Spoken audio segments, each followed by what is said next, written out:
मित्रांनो, पुणे ते Nashik semi high speed railway मार्गाबाबत एक महत्त्वपूर्ण अपडेट स्वतः रेल्वे मंत्री अश्विनी वैष्णव यांनी लोकसभामध्ये दिलेली. त्यांनी सांगितले की जो पुणे ते नाशिक सेमी हायस्पीड रेल्वे मार्ग आहे तर तो कशा मार्गे जाणार आहे, कोणता रूट फायनल झालेला आहे. त्यानंतर या रूटला बरेच जे लोक आहेत तर ते सुद्धा विरोध करतायत, परंतु याचा डीपीआर सुद्धा फायनल झालेला असून त्यात खासदार अमोल कोल्हे यांनी सुद्धा काही विरोध दर्शवलेला आहे आणि काही सजेशन त्यांना देण्यात आलेले, तेही मी तुम्हाला संपूर्ण माहिती या व्हिडिओच्या माध्यमातून सांगणार आहे. त्याचबरोबर रेल्वे मंत्री वैष्णव यांनी काय सांगितलं तेही मी तुम्हाला या व्हिडिओच्या माध्यमातून दाखवणार आहे. त्यासाठी हा व्हिडिओ शेवटपर्यंत बघा. जरी चॅनलवर नवीन असाल तर चॅनल देखील सबस्क्राईब करून ठेवा. मित्रांनो, गेल्या अनेक महिन्यापासून निर्णयाच्या प्रतीक्षेने असलेल्या पुणे नाशिक द्रुतगती रेल्वे प्रकल्पाला अखेर मार्ग अहिल्यानगर शिर्डी मार्गेत जाणार असल्याचे निश्चित झाले आहे. रेल्वे मंत्री अश्विनी वैष्णव यांनी बुधवारी लोकसभेच्या अधिवेशनात या मार्गाची घोषणा केली. या मार्गामुळे औद्योगिक क्षेत्राबरोबर आर्थिक, शैक्षणिक, व्यावसायिक, धार्मिक क्षेत्रांना चालना मिळणार असल्याचंही त्यांनी म्हटलं आहे. पुणे नाशिक शहरामधील अंतर दूर करण्यासाठी थेट पुणे ते नाशिक द्रुतगती रेल्वे मार्गिका प्रकल्प गेल्या 20 वर्षापासून प्रस्तावित आहे. त्यानुसार या प्रकल्पाचा महारेल कडून सविस्तर प्रकल्प अहवाल म्हणजे डीपीआर तयार करण्यात आला आहे. मात्र मार्गिकेदरम्यान जुन्नर तालुक्यातील खोडगर गावातील जीएमआरटी हा जगातील सर्वात मोठा दुर्बीण संशोधन प्रकल्प अडथळा ठरत असल्याने रेल्वे मंत्री वैष्णव यांनी या मार्गावरून रेल्वे प्रकल्प उचित ठरणार नाही असे जाहीर केले. तसेच पुणे अहिल्यानगर शिर्डी नाशिक या नवीन रेल्वे मार्गाबाबत सविस्तर प्रकल्प अहवाल म्हणजे डीपीआर तयार करण्याचे आदेशही दिले. मात्र स्थानिक नागरिकांपासून लोकप्रतिनिधींनी अहिल्यानगर मार्गे रेल्वेला विरोध दर्शवून थेट पुणे, नारायणगाव, सिन्नर, नाशिक हाच उचित मार्ग असून त्याबाबत मागणी केली आहे. रेल्वे मंत्री वैष्णव म्हणाले, जुन्नर येथील जीएमआरटी ही 31 देशांच्या योगदानाने उभारलेली आंतरराष्ट्रीय वेधशाळा आहे.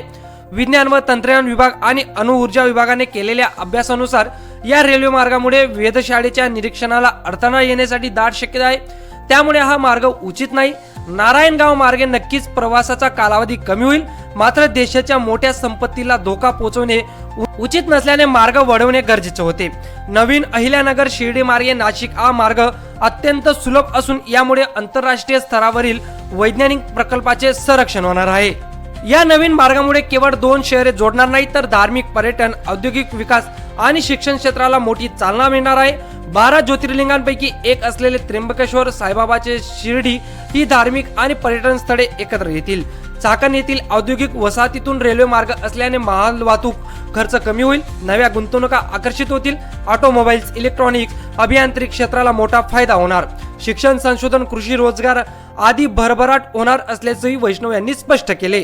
आता या रेल्वे मार्गाचा डीपीआर कशा पद्धतीने पूर्ण करण्यात आलेला आहे, कोणता रूट फायनल करण्यात आलेला आहे तर पुणे, चाकण, औद्योगिक वसाहत, अहिल्यानगर, पुणताबा, शिर्डी आणि नाशिक अशा पद्धतीने हा रेल्वे मार्ग जाणार आहे. सध्या या रेल्वे मार्गाच्या कोणकोणत्या गोष्टी पूर्ण झालेल्या आहेत तर नाशिक ते शिर्डी डीपीआर पूर्ण झालेला आहे. शिर्डी ते पुणताबा 17 किलोमीटर मार्गिका दुहेरीकरण मंजूर झाली आहे. त्यानंतर पुणे ते अहिल्यानगर 133 किलोमीटर डीपीआर पूर्ण आहे.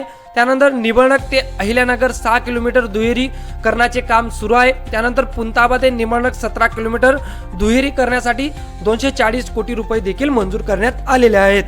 तर मित्रांनो, जेव्हा लोकसभेमध्ये रेल्वे मंत्री वैष्णव यांनी ही माहिती दिली त्यानंतर संगमनेरकडून याला तीव्र विरोध होत आहे. यात राजकीय स्वार्थामुळे नाशिक पुणे रेल्वेचा मार्ग बदलण्याचा आला आहे. तांत्रिक कारण न सांगता मार्ग बदलण्याचा आरोप करत संगमनेर मार्गेच रेल्वेसाठी जन आंदोलन उभारण्याचा इशारा आमदार सत्यजित तांबे यांनी दिला आहे. आमदार सत्यजित तांबे म्हणाले की नाशिक पुणे रेल्वे मंजूर झाल्यानंतर या भागात भूसंपादन करण्यात आले, शेतकऱ्यांना पैसेही देण्यात आले. मात्र राजकीय डाव साधत जीएमआरटीचे कारण सांगून रेल्वे शिर्डी मागे नेण्याचा घाट घातला जात आहे. जगामध्ये 15 ठिकाणी जीएमआरटीच्या प्रोजेक्टवरून रेल्वे गेलेली आहे, त्यामुळे कुठलीही अडचण नाही याचा कोणताही अभ्यास केंद्रीय रेल्वे मंत्र्यांनी केला नाही. हा पुण्याहून पुणताबा असा उलटा प्रवास असून नाशिक पुणे रेल्वे ही संगमनेर, मंचर, चाकण मार्गे झाली पाहिजे यासाठी मोठा लढा उभारण्यात येणार आहे. इसके लिए जो कारण दिया गया है वो जीएमआरटी का कारण दिया गया है. इट हैज बीन स्टेटेड कि डिपार्टमेंट ऑफ एटॉमिक एनर्जी ने एडवाइस किया कि जीएमआरटी ऑब्जर्वेटरी को इससे तकलीफ हो सकती है. लेकिन सर, मैं ये ग्लोबल केस स्टडी आपके सामने रखना चाहता हूं कि विश्व में 15 ऐसे देश है कि 15 देशों में रेडियो टेलीस्कोप और रेलवे कोएग्जिस्ट करती है. और अगर ये देश देखें तो जर्मनी है, ऑस्ट्रेलिया है, जापान है, स्पेन है, फ्रांस है, पोलैंड है, फिनलैंड है, कनाडा है, न्यूजीलैंड है, तो मैं मंत्री जी से ये पूछना चाहूंगा कि अगर 15 देशों में ये बात होती है तो हमारे देश के यशस्वी प्रधानमंत्री आदरणीय नरेंद्र जी की, मोदी जी के नेतृत्व में ये बात भारत क्यों नहीं कर सकता? और साथ ही में क्या इसमें national centre for radio astrophysics, department of atomic energy end ministry of railways की एक डेडिकेटेड ट्राइपार्टीट टेक्निकल कमिटी ने क्या इसको इवैल्यूएट किया है? अगर इवैल्यूएट किया है तो क्या इसकी रिपोर्ट, कमिटी की रिपोर्ट आदरणीय मंत्री जी सदन के समक्ष रखना चाहेंगे? माननीय अध्यक्ष जी, माननीय सांसद जी ने जो विषय उठाया है पुणे नासिक के अलाइनमेंट के विषय, पुणे नासिक के अलाइनमेंट जो एक प्रपोजल पहले आया था, वो प्रपोजल नारायण गांव से होते हुए जाता था। इस प्रपोजल में, इस अलाइनमेंट में एक जीएमआरटी है। जीएमआरटी एक बहुत बड़ी, एक इंटरनेशनली यूज्ड ऑब्जर्वेटरी है जिसमें 31 कंट्रीज का योगदान है और 31 countries are using that observatory.